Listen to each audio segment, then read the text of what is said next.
Funding for Utah Insight is made possible by viewers like you. Thank you. Coming up on Utah Insight, Utah's troubled waters. This could be toxic enough to kill me within 15 minutes if I ate this finger, or this could be totally benign. The Beehive State's waterways face a murky reality as water quality continues to decline, from algal blooms to pollution challenges. It's very sobering to realize that the more places we look for these benthic cyanobacteria species, the more places we're finding them. We navigate through actions being taken to safeguard the state's most precious resource.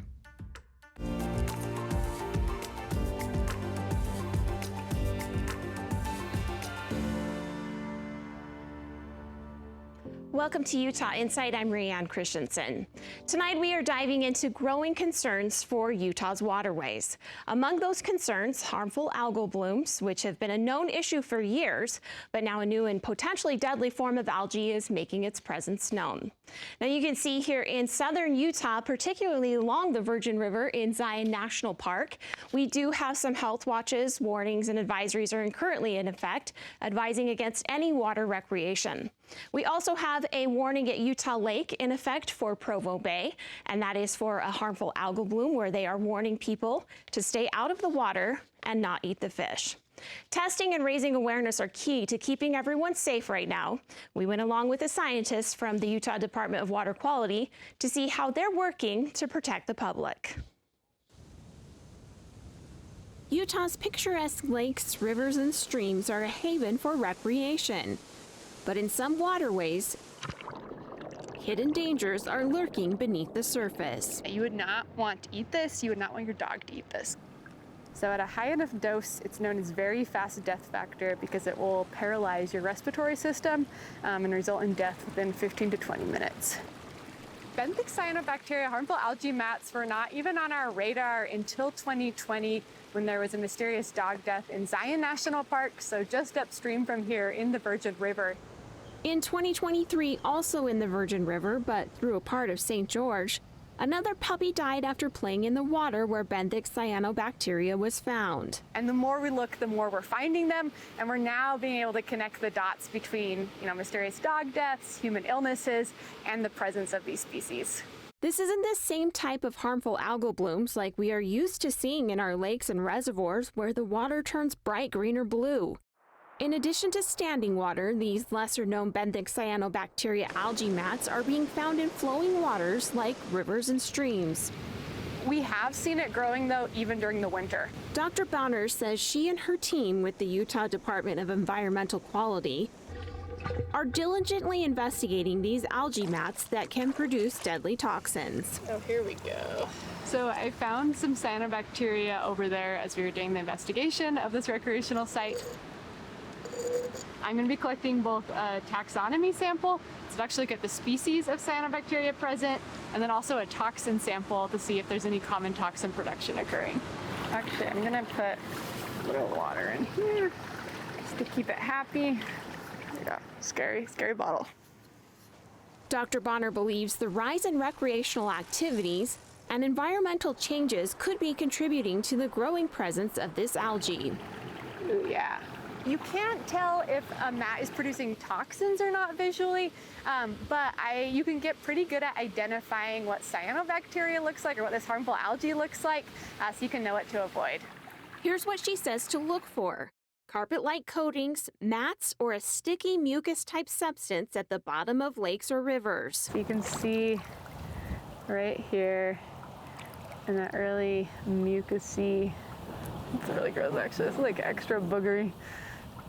Mats will also attach to submerged rocks, sediments, or vegetation. Colors range from really light tan to a dark forest green and even black. So the real risk here is if you're a dog or a person is once this mat gets to a certain thickness, it becomes so buoyant, it detaches from the rock and actually will float to the surface of the water where it could accumulate on the shoreline or be on the surface. And it has a really musty odor that dogs like. And so dogs will actually seek out and eat this stuff, which is why they're so much more likely to get lethal doses. If you see it or even think you see it, avoid it. Don't get in the water or let your animals play in it. there's thousands of water bodies in the state, and we're not going to be able to monitor all of them. And so ultimately our best defense is for the public to know what they're looking for, so that even if we haven't been there recently, they can still enjoy the water safely. And joining us for this important and timely conversation in the studio and by Skype tonight, we have Dr. Rachel Wood, ecosystem ecologist at Brigham Young University, Kim Shelley, Executive Director for the Utah Department of Environmental Quality, and Dr. Erin Rivers is the Water Protection Specialist and Assistant Professor at NC State University, and she was just recently with Utah State University in the same role. Thank you so much for being here. I do want to note the test that Dr. Bonner was doing that day, she did tell us that it did come back positive for some of the scary neurotoxins, but that was back in March when we went and did that story. So she recently updated us and said the good news is the spring runoff has cleared it all out, but there is potential that it could possibly come back. So, Dr. Wood, I want to start with you. This benthic cyanobacteria can kind of sound scary, or benthic mats. Can you talk about this dangerous algae? Has it always been there? And what's causing it to start producing these deadly toxins? So benthic cyanobacteria is cyanobacteria that grows on the bottom. So benthic means bottom dwelling. And these cyanobacteria are naturally occurring, but there's been recent attention to the capability of these mats to really contribute to toxin production. And so in the past few years, there's been a lot more effort for monitoring. But the same things that are causing the what we think of as more traditional harmful algal blooms are also contributing to the benthic cyanobacteria. So excess nutrients, any of those conditions are okay, and I did notice that it seems like hot, cold, this toxic algae seems to be growing at any time. Dr. Rivers, is there a chance that this comes back with this summer and the hot temperatures? Oh, looks like we might have lost her. So we will go with, Dr. Wood, could you answer that for us if the temperatures affect the benthic mats coming back in the summer?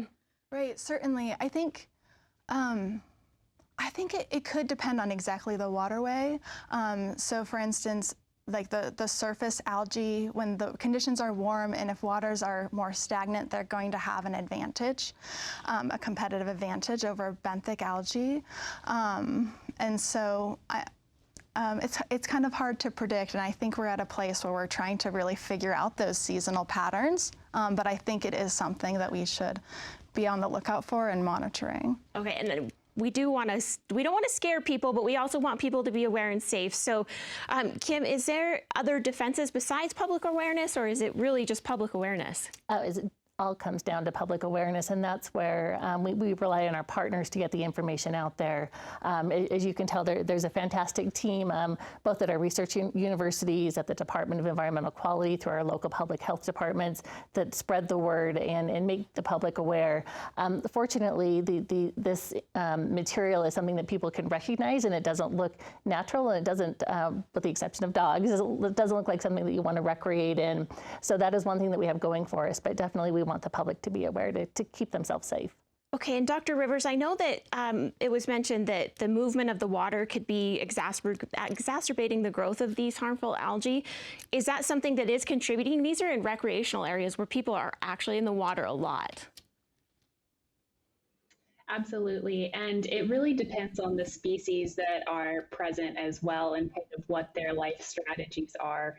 And so stagnant water can get warmer faster. It can sort of pool the nutrients that the algae thrive on. So certainly stagnant waters can put a water body at a higher risk for developing a harmful algal bloom.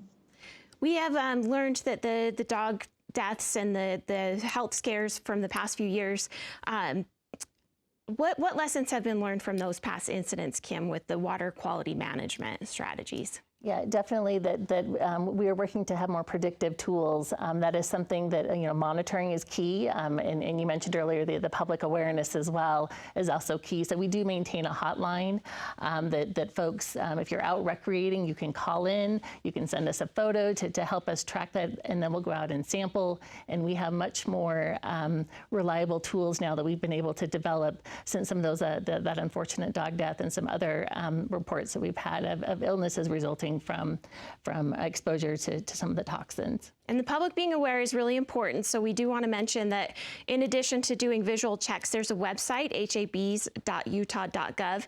That's where you can see the most recent monitoring as well as photos of what to look out for. Utah waters faced another toxic season in 2023. Harmful algal blooms impacted 32 water bodies across the state, marking the second highest number since monitoring began in 2016. Yuba Lake, Utah Lake, and several reservoirs near Salt Lake City were affected. Harmful algal blooms emerged in high elevation lakes previously thought to be protected by lower temperatures and fewer nutrients. Panguitch Lake is one of those examples, over 8,000 feet in elevation, received its first toxic bloom warning. We're only halfway through the year, Kim, so how are we looking so far? Are we on tap for another toxic season? Likely. Honestly, it does depend on the hot temperatures, stagnant water, and with hitting the high temperatures and the heat wave that we've had already here in June, we're definitely on track for a more robust season, if you will, related to this, and that is a concern for us. So we are mobilizing our teams to sample and analyze the water just so that we can get the information out to the public quickly. And seeing harmful algal blooms in higher elevation, that does seem quite concerning. Dr. Rivers, once a water body experiences its first harmful algal bloom, how does it influence it to get more in the future? Once a water body has a harmful algal bloom, it's very likely that it will continue to have harmful algal blooms in the future if it continues to have similar conditions of warm temperatures, high levels of nutrients. So yeah, once it's in the water body, it's likely that it will be sticking around. Okay, and we are seeing more and worse harmful algal blooms impacting the state. What do you think is the contributing factors to that? Mm-hmm. Yeah, I would say definitely increased nutrient loads, and especially like when we're talking about our alpine lakes or places that we are not accustomed to seeing high levels of nutrients, we're seeing that nutrients are actually being transported through dust, and so we're having like these nutrient loads places we hadn't seen them in the past, and that's contributing to seeing things like algal blooms show up. Okay, that is interesting. Utah Lake is one of the largest natural freshwater lakes in the western United States and is notoriously known for getting harmful algal blooms. The lake is overloaded with nutrients like nitrogen and phosphorus, and this leads to big seasonal algal blooms, high pH levels, and possible cyanotoxin production. The lake gets wastewater, industrial discharges, stormwater, and runoff. Rapid growth and urban expansion may be making these conditions worse. Dr. Wood, what do you think the primary sources of nitrogen and phosphorus are contributing to this nutrient overload? Is there some way to mitigate these factors? Yeah, absolutely. So we have loads of nutrients that are from point sources that we know about, and then also some that are non-point. So our point sources that we know are our wastewater treatment plants. So all of our treated water, we have high levels of phosphorus and nitrogen that we're seeing coming from those, and also runoff. So when you put fertilizer on your lawn or from agricultural fields, some of those nutrients end up running off into stormwater drainage or through our streams and canals and find their way into the lake. Okay, and we have rapid growth in Utah. I think it's pretty well known. How do you see that impacting the lake's water quality, Kim? Do you see there's any sort of policy coming that might be able to help? Well, I'm not sure about a policy coming, but there is a study that we are working on Utah Lake that will help us determine what the appropriate standards are for nutrients that will help us control the nutrient loading that Dr. Wood referred to the lake. So I am looking forward to that. That has been a multi-year, in-depth and comprehensive study, and it will result in a standard and help us better control the nutrients loading into the lake.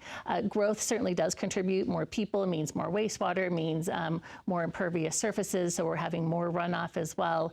So it all comes together in kind of the perfect storm, if you will, to produce some of these, to increase the nutrient loading and then produce some of the algal blooms that are happening. As far as the study goes, is it almost finished? Where are we at in that process? Yes, that's a great question, and it's it's a very technical and science-driven study, and so it has taken time.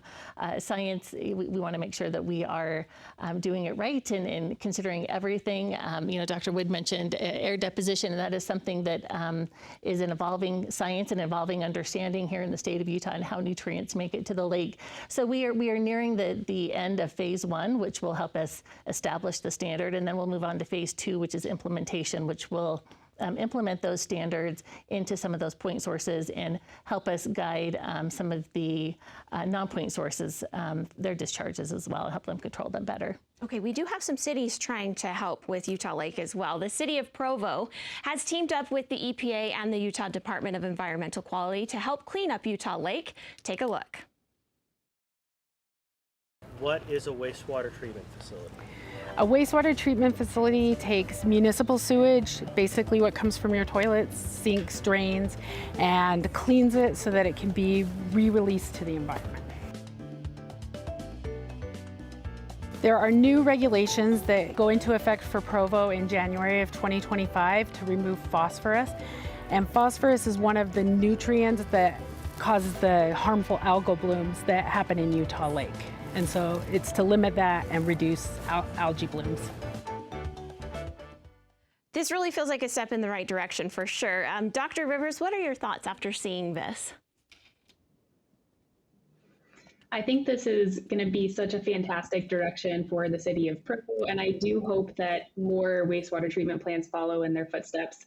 The unique thing about cyanobacteria, if you're comparing to other types of algae, is that they're able to produce their own nitrogen. And so we call that a process called nitrification. And so they don't necessarily rely on nitrogen as much in the water column as some other types of algae. But that makes them very kind of reliant on the phosphorus. And so if Provo is able to clean the phosphorus to a greater degree out of their water, that's going to have a marked improvement on the quality of the water in Provo Bay. And Dr. Wood, how significant is the impact of municipal sewage on nutrient levels in Utah Lake? Mm-hmm. Yeah, I mean, I was reading up about this Provo project too and saw that the new technology can remove 80% of the phosphorus, so it's really significant, which is especially exciting. And of the total nutrient load, the wastewater treatment plants are contributing a significant amount. And so this can make a huge difference. I think it's really exciting. And I think also it's just a great example of how like local, state, and national levels have come together to find a good solution that can move us forward. And Kim, this is your guys' project. So do you see more water treatment facilities doing this in the future and helping with the problem? Absolutely. We are so grateful for our cities and towns that are leading out on this. And, Mayor Kaufusi with Provo City is one of those. And we're really appreciative of the efforts that they've taken. But absolutely across the state, we anticipate that more wastewater treatment plants will upgrade and produce a higher quality effluent to protect the water quality that they discharge into. And it seems like this way the residents can help too, is getting that fertilizer off of their lawns and getting into stormwater drains. The Utah Division of Water Quality recently assessed over 2,000 monitor sites in the state's waterways checking water quality. The tests were taken at 918 different lakes, rivers, and streams. 417 are considered impaired, and impaired means the water quality does not support its intended uses. Now that could be for drinking water, recreation, or agricultural use. And Kim, that's 45%, almost half, but I do understand that we probably have increased our water quality standards. Is that factoring into this number? It is, absolutely. So it's not all doom and gloom, but there is a call to action, if you will, with that number. 45% is a significant amount, and we would like to reduce that quickly, and we have plans in place and working with our partners to improve water quality across the state. And I do imagine as pollution levels increase, as the state's population does, Dr. Wood, do you think that's going to affect water quality? Yeah, absolutely. I mean, if we do see increased pollution, we could see a negative effect on water quality.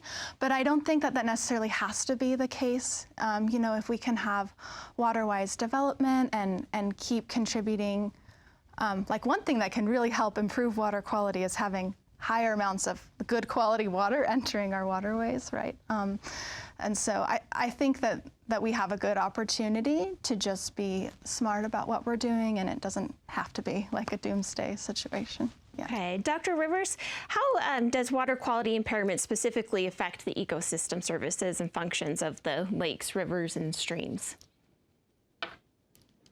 Yeah, that's a very complicated question for a very complicated process. And so it really depends on kind of what pollutants we're talking about and what type of water body we're talking about. So as you had mentioned with the impairments, we sort of frame water quality around the way that we use a water body. So are we protecting a water body for a blue ribbon fishery, or is it a source of drinking water for our cities? And so pollution, if we're talking about sediments, so coming from erosion, this is going to happen a lot when we're developing landscapes. We're getting a lot of that soil coming off of the urban surfaces. That can be really harmful to our fish and insects in the stream. It can clog their gills. It can affect their feeding behaviors.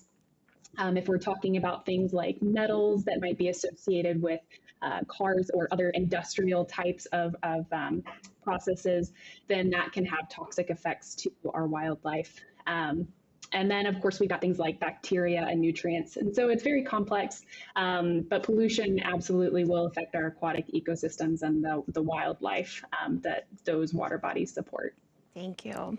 There's not a lot of solutions or easy way to stop harmful algal blooms, but the Watershed Restorative Initiative in Utah is a collaborative program aimed at enhancing high-priority watersheds across the state. WRI projects focus on improving 3 ecosystem values here in Utah: watershed health and biological diversity, water quality and quantity, and opportunities for sustainable uses of natural resources. They have already completed 2,707 projects, and they currently have 274 projects going on and 152 proposed. Kim, talk about this Watershed Restorative Initiative. Why would something like this be so important?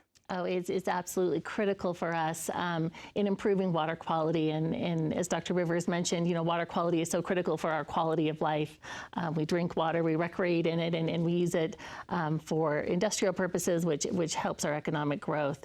So these projects are on the ground projects that, as you mentioned, improve water quality. It could be fencing to keep cattle and other range animals outside of a stream. It could be improving riparian areas. It could also be removing invasive species and noxious weeds. And so this is really going to move the needle for the state, and I'm really proud of the collaborative effort that is behind it to make a difference for Utahns. And Dr. Wood, what measurable impacts do you think these kinds of projects will have on watershed health? Yeah, absolutely. One project that just kind of immediately comes to mind is the Phragmites removal around Utah Lake. So that's been going on since about 2006, 2007, where we've actually removed like 70% of the invasive species that was around the lake before. And this has an impact not only on like our water quality and habitat for our species, but also for recreation, because Phragmites is so tall and dense that it makes areas inaccessible. It's really hard to get to the lake when there's a wall of plants in between. But so I think that initiatives like this, just restoring our native plants, improving water quality overall, like every little project is contributing to making a difference. Okay, and I would love to give you guys time for final projects. If you want to start, or excuse me, for final thoughts, speaking of projects, final thoughts. Dr. Rivers, if you want to go ahead and start, give us about a minute of your thoughts about this topic. Sure, it's definitely one of the most critical water quality topics I think that Utah is facing at the moment. And it's going to take everyone. And I love seeing that Provo City is developing kind of at their own pace and really blazing the trail there with water treatment plant improvements. I think that education is going to be such a big piece of this too, to let residents and citizens know kind of what roles they play. And then generally kind of how we're approaching things as a state. I think that the division of water quality, the DNR, I think all of these departments working together puts the state in a really great place to tackle this complex issue.